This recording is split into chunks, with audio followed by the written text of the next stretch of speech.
Tadi kita sudah saksikan masih banyak warga yang berkerumun di sekitar tempat Anda berdiri saat ini, walaupun memang tentunya sudah diberikan peringatan begitu bahwa memang bahaya ini masih mengancam dan memang tidak aman untuk berdiri di lokasi tersebut. Seperti apa kondisinya saat ini di sana, Rifai? Iya, Zelda, saya akan sedikit memberikan gambaran bahwa saat ini saya berdiri menuju ke jembatan Kalikonto, jaraknya tidak lebih dari 200 meter dan ini masih dalam kisaran pondasi jembatan. Dan sejak sore hari tadi dalam malam hari pada saat jalur ini sudah ditutup oleh petugas kepolisian, warga masih terus saja nekat untuk mendekati jembatan untuk melihat bagaimana situasi dan juga tanggap darurat yang dilakukan oleh petugas gabungan terkait dengan lahar dingin yang telah terjadi sekitar pukul 17:30 waktu Indonesia Barat.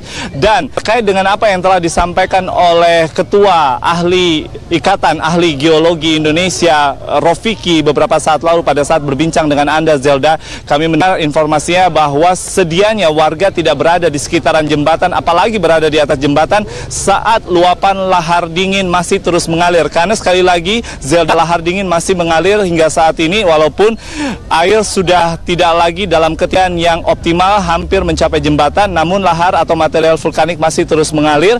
Oleh karena itu, warga pada saat sekitar pukul 18.00 Indonesia Barat sempat dihalau oleh petugas kepolisian, Zelda, karena petugas kepolisian dan juga gabungan relawan yang berada di tengah atau di badan jembatan sempat merasakan goncangan. Bahkan sempat ada yang mengatakan gempa terjadi dengan seruan beberapa kali lalu menghalau warga. Namun sayangnya warga masih tetap saja penasaran dengan info dan juga peringatan yang disampaikan oleh petugas. Malah sebagian warga mendesak untuk maju ke depan, ingin segera mengetahui dan sangat penasaran apa sebenarnya yang terjadi. Namun kondisi ini tidak berlangsung lama, Zelda. Petugas kepolisian dibantu dengan beberapa tim sabara yang sudah disiagakan langsung menghalau warga untuk tetap menjauh dari jembatan dan kondisi ini bisa berlangsung secara kondusif.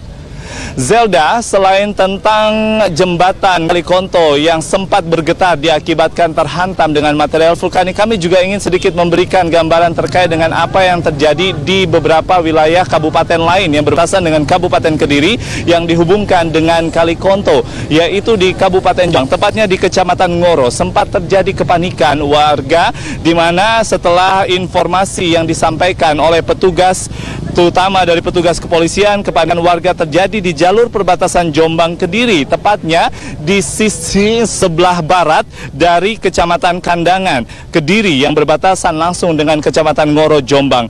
Pengguna jalan dan juga beberapa warga yang tampak berhamburan, kepanikannya terus terlihat. Sangat banyak sekali warga yang berhamburan untuk menyelamatkan diri akibat sosialisasi atau peringatan yang disampaikan oleh petugas. Ya, baik, Rifai, lalu mungkin bisa Anda tanyakan ke sejumlah warga yang berada di sekitar Anda, apa yang kira-kira mereka lakukan dan mengapa mereka tetap berada di sekitar lokasi ini walaupun mungkin sudah diperingatkan sebelumnya. Baik, saya akan coba menanyakan kepada beberapa orang warga. Mbak, dengan Mbak siapa? Rani. Mbak Rani datang dari desa Damarwulan atau dari desa tetangga? Iya, dari desa Damarwulan. Dari desa Damarwulan begitu. Anda mendengar juga informasi tentang lahar dingin? Iya. Oke, terjadi sekitar jam berapa? Jam hampir maghrib tadi. Hampir maghrib tadi. Iya. Lalu apa yang Anda lakukan pada saat mendengarkan informasi tersebut? Ya, tanya-tanya ke tetangga. Terus ini tadi ada kesempatan longgar terus ke sini. Pengen tahu aja. Pengen tahu ya. Lalu tadi Anda baru saja mendengar informasi dari saya begitu, Mbak Rani, bahwa sebenarnya warga jangan terlalu mendekat ke jembatan karena material vulkanik yang mengalir di lahar dingin ini bisa saja menggerus pondasi jembatan lalu terjadi hal-hal yang tidak kita inginkan seperti jembatan runtuh seperti itu. Anda tidak merasa khawatir? Ya, khawatir sih. Ya, ini tadi pengen tahu aja, kesini aja gitu. Oke, lalu ini jarak kita sekitar 200 meter. Ya. Apakah Anda masih memberanikan diri? Tadi Anda sempat mendekat ke sana? Enggak. Tadi sampai sini aja. Sampai sini saja? Ya. Anda sudah mendengar informasi barusan yang kami sampaikan ya, jadi... Ya, katanya sih bahaya, makanya saya nggak berani ke sana, jadi ke sini aja. Oke, baik. Lalu apa yang Anda harapkan dari kejadian ini mungkin kepada warga di sekitarnya agar lebih waspada mungkin, Mbak Rani? Ya, kalau yang di rumah-rumah sana, yang di dekat jembatan, ya lebih baik ngungsi aja daripada nanti kena imbasnya dari lahar dingin tersebut. Mbak Rani kan di Desa Damarwulan, berapa jarak lokasi tempat tinggal Anda dengan kejadian saat ini? Kurang lebih 1,5 kilometer. Oke. Lalu Anda tidak khawatir mungkin ada luapan yang sampai ke tempat tinggal Anda?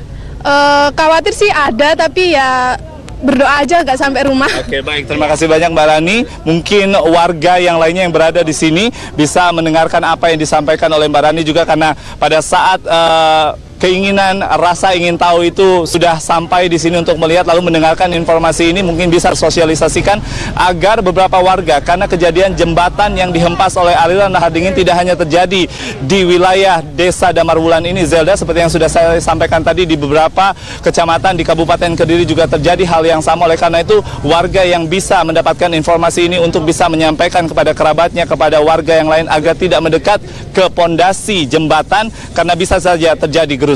Zelda. Rifai, Pak Mone, dan pemirsa, kini kita sudah terhubung melalui sambungan telepon dengan Gubernur Jawa Timur Saifullah Yusuf. Selamat malam, Bapak. Selamat malam. Wakil Gubernur maksud kami Jawa Timur Saifullah Yusuf. Selamat malam, Bapak. Selamat malam, Mbak. Ya, Bapak, apa yang akan dilakukan oleh pemerintah daerah Jawa Timur untuk antisipasi ke depannya apabila kemudian masih ada ancaman luapan lahar dingin? Iya. Kita tunggu sampai besok lah ya. Besok itu kan akan ada rapat secara khusus untuk mengevaluasi ya, kemudian mendalami, mengamati apa yang terjadi di Gunung Kelut pasca erupsi, minggu pasca erupsi gitu. Ya. Nah, tentu ini lembaga yang memang diberi otoritas untuk itu. Nah, setelah itu baru kita lihat apakah pengungsi ini tetap atau pengungsi harus kembali. Kalau tetap di tempat pengungsian, maka kita sudah mempersiapkan sejumlah skenario. Kalau misalnya besok boleh pulang, nah juga kita siapkan beberapa skenario. Ada berapa total pengungsi hingga saat ini, Pak? Sampai saat ini yang tercatat adalah 83.000 lebih.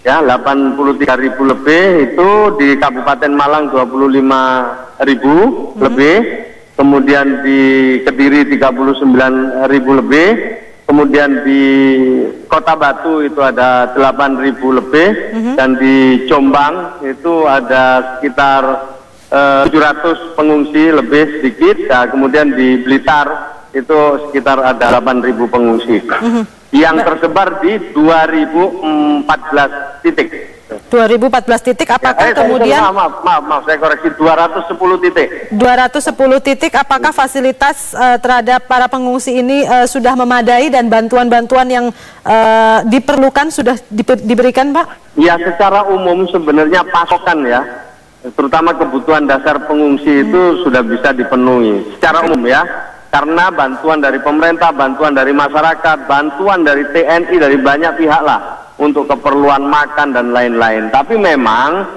di dalam satu ungsian itu jumlahnya kan naik turun gitu. Misalnya di Batu itu awalnya 4.000, sekarang misalnya jadi sampai 14.000. Kenapa? Karena ya ada yang pindah dari satu tempat ke tempat yang lain. Nah, ketika datang baru kan pembagiannya belum. Ada misalnya satu tempat yang selimutnya pengungsinya 500, selimutnya baru 450. Jadi tapi secara umum sebenarnya para pengungsi ini udah bisa diberi bantuan lah oleh banyak pihak gitu. Memang sekali-sekali di sejumlah tempat masih ada kekurangan. Nah, sekarang konsentrasi kita adalah pertama berharap agar para pengungsi ini tetap di tempat pengungsian sampai ada pengumuman resmi pemerintah. Lebih-lebih sekarang ini kita harapkan semuanya, tidak hanya pengungsi, itu menjauhlah dari sungai ya, sambil menunggu perkembangan, karena khawatir nanti ada banjir, ada hal-hal yang mungkin kita tidak pernah duga gitu.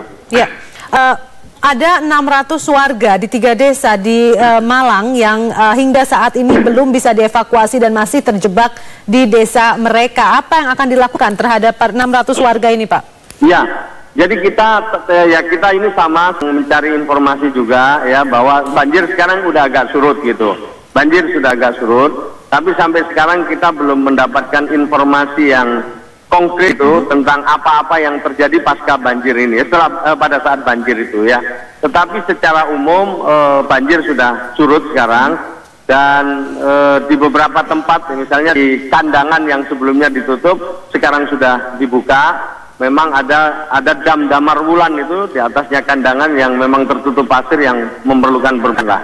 Tapi sementara ini sampai sekarang ya Mbak ya, banjir sudah surut dan tim yang bergerak juga udah ada di sana untuk mencoba menyisir apakah ada yang perlu ditolong dilakukan pasca ada banjir di sejumlah tempat ini. Ya. Pemicu dari luapan lahar dingin ini adalah turunnya hujan. Seperti apa perakiraan cuaca untuk beberapa jam ke depan, paling tidak hingga besok di Jawa Timur sendiri, Pak? Ya, saya tidak cukup ahli ya untuk melihat itu, tapi ketika kemarin kita mendengarkan paparan Pak Surono ya, Kepala Badan Geologi kita di depan Presiden, itu beliau menyampaikan memang sekarang ini lagi mengamati betul apa-apa yang terjadi di Gunung Kelut pasca erupsi. Apakah masih ada material atau batu-batuan yang masih tersisa yang itu belum jatuh ke bawah ya, yang kemungkinan nanti akan menjadi lahar itu. Nah, itu masih diamati dan itu memerlukan waktu. Dan itu harus dilihat secara cermat dengan menggunakan teknologi dan tentu para ahli yang mengetahui itu. Maka itu Pak Rono kemarin minta waktu untuk diberi kesempatan mengamati, melihat, mendalami, mengevaluasi secara detail, kemudian beliau akan bersama-sama dengan lembaga-lembaga yang diberi otoritas untuk itu, untuk menentukan masyarakat ini boleh kembali atau tidak. Yang pasti kata beliau, bahwa keputusan yang akan diambil adalah keputusan yang terbaik untuk masyarakat. Jadi tidak mengambil keputusan yang merugikan masyarakat, karena ini juga menyangkut keselamatan kita semua. Belajar dari tempat lain, maka Presiden waktu itu berharap dan kita semua harap agar para pengungsi yang sudah luar biasa disiplin ini untuk menjaga kesabaran beberapa saat gitu. Baik, Wakil Gubernur Jawa Timur Saifullah Yusuf, terima kasih untuk informasi dan waktu Anda di Breaking News Metro TV, dan pemirsa kami akan segera kembali sesaat lagi.